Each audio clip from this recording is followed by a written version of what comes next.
এয়া হৈছে পঁইতা ভাত, পানী দি থোৱা ভাত। এনেকুৱা ধৰণৰ পানী দিয়া ভাত, পঁইতা ভাত কোনে খাই ভাল পায়। এয়া ভজা মাছ আছে, পিঁয়াজ, জলকীয়া, নিমখ, তেল, সিজোৱা আলু, বিলাহী, ইফালে নেমু টেঙা আৰু ইয়াত বিভিন্ন ধৰণৰ বস্তু ইয়াৰ লগত খাব পাৰি। মাছ পিটিকা, যিকোনো পিটিকা ইয়াৰ লগত খাব পাৰি। এনেকুৱা ধৰণৰ ভাত কোনে কোনে খাই ভাল পায় জনাবচোন বাৰু।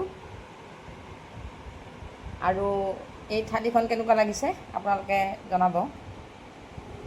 এনেকুৱা ধৰণৰ পঁইতা ভাতৰ লগত মাছ পিটিকা, আলুগুটি পিটিকা, বগৰী গুড়ি, এনেকুৱা বিভিন্ন ধৰণৰ আমাৰ অসমীয়া খাদ্য কিছুমান খাব পাৰি। পিটিকাটো বেছি মিলে আৰু এনেকুৱা ধৰণৰ খাদ্যবিলাক খালে আমাৰ শৰীৰটো ঠাণ্ডা পৰি থাকে।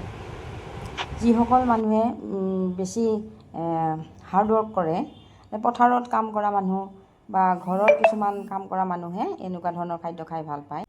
ৰাতিপুৱা যদি ব্ৰেকফাষ্ট হিচাপে এনেকুৱা ধৰণৰ এখন থাল লোৱা হয়, দিনটোলৈ শৰীৰটো ঠাণ্ডা পৰি থাকে। আমাৰ এনেকুৱা ধৰণৰ খাদ্যবিলাকে স্বাস্থ্য ভালে ৰাখে। আজিলৈ ইমানেই।